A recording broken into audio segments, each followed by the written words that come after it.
तो चीमा साहब दर हकीकत मैं दुख के साथ कहूंगा, कंपैरिजन नहीं बल्कि कंपैरिजन की करना एक बेवकूफी है।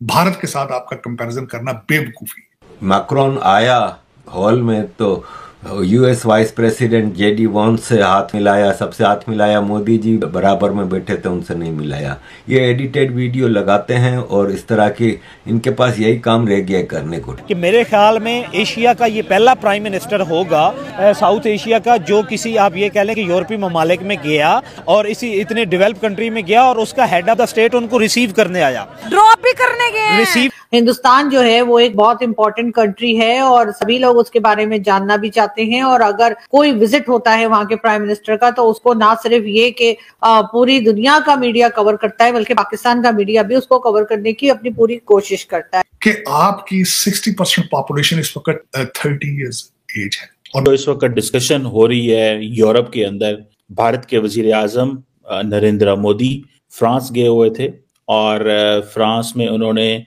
अपना पिनोका रॉकेट सिस्टम जो है वो फ्रांस को बेच रहे हैं। ताड़ साहब, ये बड़ी अचंभे की बात है कि ग्लोबल साउथ का मुल्क एक इंडिया जो कि वेस्टर्न टेक्नोलॉजी पे बिलीव करता है, लेता है, जो कि मुसलसल ले रहा है, लेकिन अपनी भी चीजें बेच रहा है। जरा इस पे भी कमेंट कीजिएगा। और दूसरा, अभी वो अमेरिका पहुंच रहे हैं ताड़ साहब, ये तो बहुत बड़ी जो है वो डेवलपमेंट हो रही है। और ताड़ साहब, इस पे भी एक कमेंट की कि आज फ्रांस में के अंदर मक्सई साउथ ऑफ फ्रांस के अंदर नरेंद्र मोदी साहब और एमैनुअल मैक्रोन जो है वो एक सेमेट्री में गए जहां पे उन्होंने ये कहा कि जनाब 1 लाख इंडियन फौजी आया था, उसमें से 10,000 फौजी की जानें चले गए। ताड़ साहब, जरा इस पे थोड़ा कमेंट जरूर कीजिएगा कि इंडिया तो प्री पार्टीशन हिस्ट्री को क्लेम करता है। वो लोग जरूरी तो नहीं वो इंडियन थे, वो तो पाकिस्तानी भी उस वक्त में आते हैं जो आज का पाकिस्तान है, ये जो बांग्लादेश है। लेकिन इंडिया सिंगल हैंडेडली सारी की सारी हिस्ट्री को क्लेम करता है और पाकिस्तान 1947 से पहले का जिक्र करना भी नहीं। वो जो ताल्लुक इंडिया और फ्रांस जोड़ते हैं वर्ल्ड वॉर 1 का, वो ताल्लुक तो बांग्लादेश का भी है, पाकिस्तान का भी है, सबका है। जरा इस पे भी जरूर कमेंट कीजिएगा कि इस पे आप क्या सोचते हैं। और ये जो मोदी साहब का दौरा है फ्रांस का, इसको भी कंक्लूड करें और ट्रम्प साहब कैसे एंगेज करेंगे। चीमा साहब, सबसे पहले जो 2 ऑप्टिक्स मैं आर्टिफिशियल इंटेलिजेंस की वो उनकी ट्रिप था जिसको को चेयर किया, सबसे बड़ी, ये भी बहुत बड़ी बात है कि भारत का वज़ीर आज़म जिसने को चेयर किया और फिर उन्होंने कहा कि अगली सदी में artificial intelligence will be humanity का कोडिंग करेगी चीजें। अमेजिंग। फिर वहां उन्होंने स्पीच दी, उसमें सबसे बड़ी बात यह थी कि उन्होंने इंग्लिश में स्पीच दी, जो कि मोदी साहब अक्सर नहीं देते।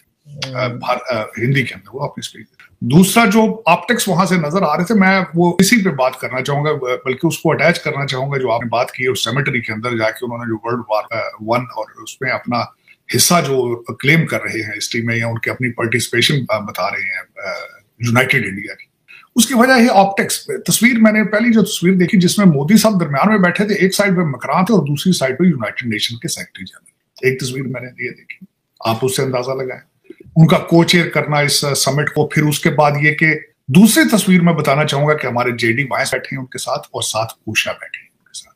फिर उसके बाद भारत का इस वक्त अगर देखा जाए तो कटिंग एज टेक्नोलॉजी में भारत का कद काट देखा जाए इस वक्त, उनकी आर्टिफिशियल इंटेलिजेंस तो छोड़े, जबकि इंटरनेट सारी के अंदर उनकी पार्टिसिपेशन, माइक्रोसॉफ्ट, सुंदर पिचाई अगर देखें वो भी भारत के वो थे वहां बोलने वाले स्पीकर। तो फिर भारत का असर रसूख इस इंडस्ट्री के अंदर और फ्यूचर के अंदर बहुत ज्यादा है, बहुत ज्यादा। बल्कि मैं हमेशा आपको बार बार ये कहता हूं, चीमा साहब, इजराइल के बाद दूसरे नंबर पर इस वक्त भारत है। बल्कि मैं समझूंगा कि भारत इजराइल को भी क्रॉस कर रहा है, क्योंकि अपनी पॉपुलेशन की वजह से, और फिर दूसरा उसकी वजह एपेटाइट टू ग्रो, और फिर एजुकेटेड यूथ जो है, मिडिल क्लास।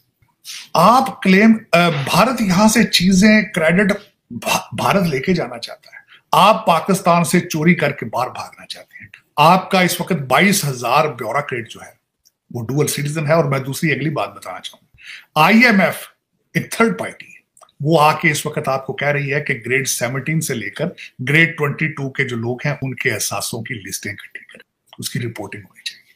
और दूसरा, इस वक्त करप्शन ट्रांसपेरेंसी का जो रिपोर्ट आई है, तो आपका नंबर उसमें 135 है। तो चीमा साहब, दर हकीकत मैं दुख के साथ कहूंगा, कंपैरिजन नहीं बल्कि कंपैरिजन की करना एक बेवकूफी है। भारत के साथ आपका कंपैरिजन करना बेवकूफी है, बल्कि बांग्लादेश के साथ भी आपका कंपैरिजन करना बेवकूफी है। आपका कंपैरिजन बनता है सिर्फ अफगानिस्तान के साथ। आर्गुमेंट ये है, the most popular leader in Pakistan, the most popular party right now in Pakistan is PTI.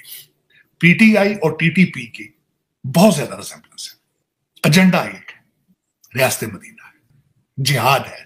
वो बांग्लादेश वेरी इंटेलिजेंट पीपल, उनका माजी बहुत जबरदस्त है।